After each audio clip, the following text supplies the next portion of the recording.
బాధ్యత మనకుంటే భవిష్యత్తు భావితరానికి బాగుంటుంది.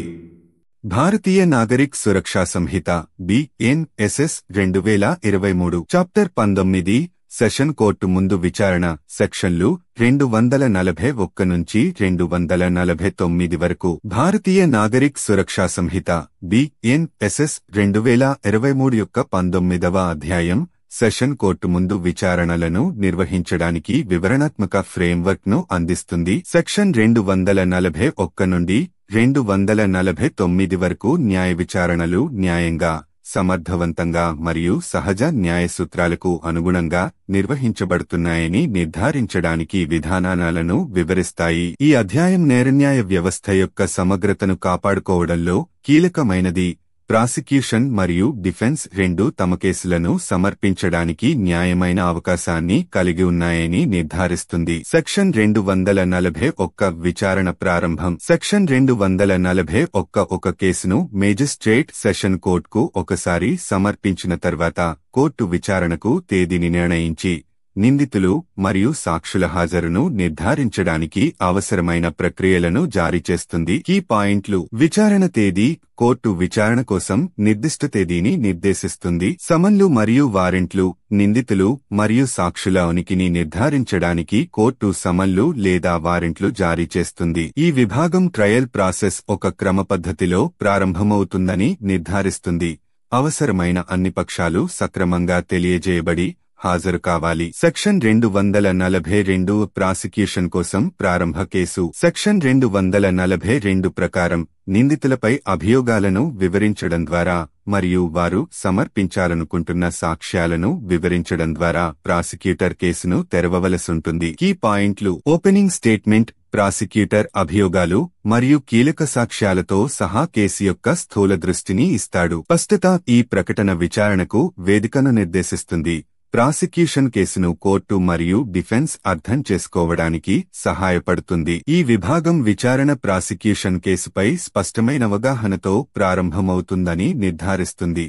తదనుగుణంగా డిఫెన్స్ సిద్ధం చేయడానికి అనుమతిస్తుంది. సెక్షన్ 243 ప్రాసిక్యూషన్ కోసం సాక్ష్యం. సెక్షన్ 243 ప్రాసిక్యూషన్ తన సాక్ష్యాలను సమర్పించే విధానాన్ని వివరిస్తుంది. ప్రాసిక్యూషన్ తప్పనిసరిగా సాక్షులను పిలవాలి, పత్రాలను సమర్పించాలి మరియు ఆరోపణలను నిరూపించడానికి ఇతర సంబంధిత సాక్ష్యాలను సమర్పించాలి. కీ పాయింట్లు: సాక్ష్యాల సమర్పణ అభియోగాలను సమర్థించే అన్ని సాక్ష్యాలను ప్రాసిక్యూషన్ అందజేస్తుంది. సాక్షుల పరీక్ష వాస్తవాలను నిర్ధారించడానికి సాక్షులను విచారిస్తారు మరియు క్రాస్ ఎగ్జామినేషన్ చేస్తారు. న్యాయమైన విచారణ సూత్రాలను సమర్థిస్తూ ప్రాసిక్యూషన్ సాక్ష్యం క్షుణ్ణంగా పరిశీలించబడుతుందని మరియు సవాలు చేయబడుతుందని ఈ విభాగం నిర్ధారిస్తుంది. సెక్షన్ 244 నిర్దోషిగా విడుదల. సెక్షన్ 244 ప్రాసిక్యూషన్ సాక్ష్యాధారాలను పరిశీలించిన తర్వాత నిందితులపై విచారణకు తగిన కారణాలు లేవని గుర్తిస్తే నిందితులను నిర్దోషిగా విడుదల చేసే అధికారం కోర్టుకు ఉంది. కీ పాయింట్లు: జ్యుడిషియల్ రివ్యూ ప్రాసిక్యూషన్ సమర్పించిన సాక్ష్యాన్ని కోర్టు సమీక్షిస్తుంది. నిర్దోషిగా ప్రకటించడానికి కారణాలు: సాక్ష్యం సరిపోకపోతే కోర్టు నిందితులను డిఫెన్స్ సమర్పించాల్సిన అవసరం లేకుండా నిర్దోషిగా విడుదల చేయవచ్చు. ప్రాసిక్యూషన్ ప్రాథమిక కేసును స్థాపించడంలో విఫలమైతే నిందితులు తమను తాము రక్షించుకోవడంపై అనవసరంగా భారం పడకుండా ఈ సెక్షన్ నిర్ధారిస్తుంది. సెక్షన్ 245 రక్షణకు సాక్ష్యం. సెక్షన్ 245 న్యాయస్థానం విచారణకు తగన ఆధారాలు ఉన్నట్లు గుర్తిస్తే డిఫెన్స్ తన సాక్ష్యాన్ని సమర్పించే విధానాన్ని వివరిస్తుంది. నిందితులకు సాక్షులను పలవడానికి, పత్రాలను సమర్పించడానికి మరియు ఇతర సాక్ష్యాలను సమర్పించడానికి అవకాశం ఇవ్వబడుతుంది. కీ పాయింట్లు: డిఫెన్స్ ఎవిడెన్స్ ప్రాసిక్యూషన్ కేసును ఎదుర్కోవడానికి నిందితులు తమ సాక్ష్యాలను సమర్పించారు. సాక్షి ఎగ్జామినేషన్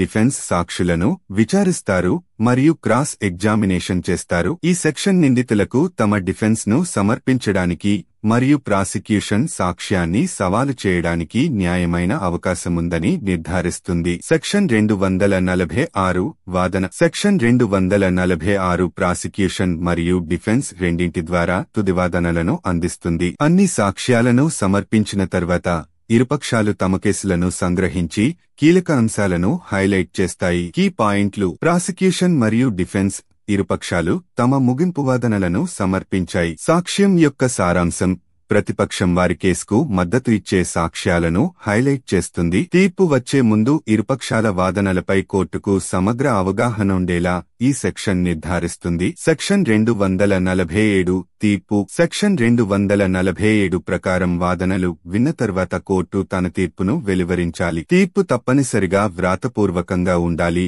మరియు కోర్టు నిర్ణయానికి గల కారణాలను పేర్కొనాలి. కీ పాయింట్లు: వ్రాతపూర్వక తీర్పు. కోర్టు నిర్ణయం వ్రాతపూర్వకంగా నమోదు చేయబడుతుంది. హేతుబద్ధమైన నిర్ణయం. తీర్పులో కోర్టు నిర్ణయానికి కారణాలు ఉంటాయి. ఈ విభాగం న్యాయ ప్రక్రియలో ప్రదర్శకత మరియు జవాబుదారీతనాన్ని నిర్ధారిస్తుంది.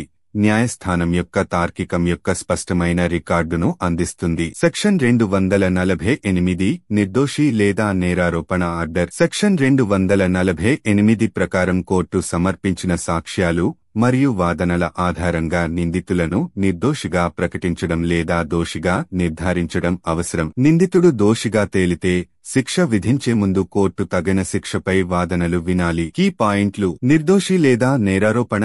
నిందితుడు నిర్దోషిగా ప్రకటించబడ్డాడా లేదా దోషిగా నిర్ధారించబడ్డాడో కోర్టు స్పష్టంగా పేర్కొనాలి. శిక్ష విధించడం.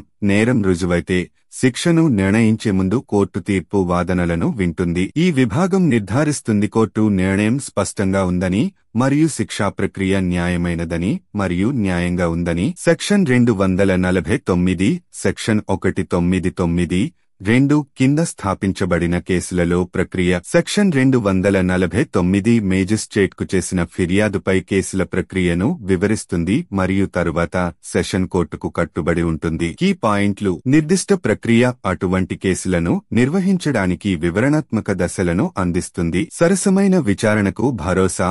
ఫిర్యాదుల నుండి వచ్చే కేసులు ఇతర కేసుల మాదిరిగానే కఠినంగా నిర్వహించబడుతున్నాయని నిర్ధారిస్తుంది. ఈ విభాగం వివిధ రకాల కేసుల నిర్వహణలో స్థిరత్వాన్ని నిర్ధారిస్తుంది. న్యాయ ప్రక్రియ యొక్క సమగ్రతను కాపాడుతుంది. సారాంశం: BNSS 2023 యొక్క 19వ అధ్యాయం సెషన్ కోర్టు ముందు కేసుల విచారణ కోసం వివరణాత్మక ఫ్రేమ్వర్క్ ను అందిస్తుంది. సెక్షన్లు 241 నుండి 249 వరకు ప్రాసిక్యూషన్ మరియు డిఫెన్స్ రెండూ తమ కేసులను సమర్పించడానికి సరసమైన అవకాశాన్ని అందించడంతో విచారణలు న్యాయబద్ధంగా నిర్వహించబడుతున్నాయని నిర్ధారిస్తుంది. అధ్యాయం విచారణల ప్రారంభం, సాక్ష్యాధారాల ప్రదర్శన, వాదనలు, తీర్పు మరియు శిక్షల ప్రక్రియలను వివరిస్తుంది. న్యాయ ప్రక్రియ పారదర్శకంగా, సమర్థవంతంగా మరియు న్యాయంగా ఉండేలా చూస్తుంది. ఈ విధానాలకు కట్టుబడి ఉండటం ద్వారా అధ్యాయం సహజ న్యాయం యొక్క సూత్రాలను సమర్థిస్తుంది మరియు నేర న్యాయ వ్యవస్థ యొక్క సమగ్రతను నిర్ధారిస్తుంది. సమాచారంతో ఉండండి, సౌకర్యంతో జీవించండి.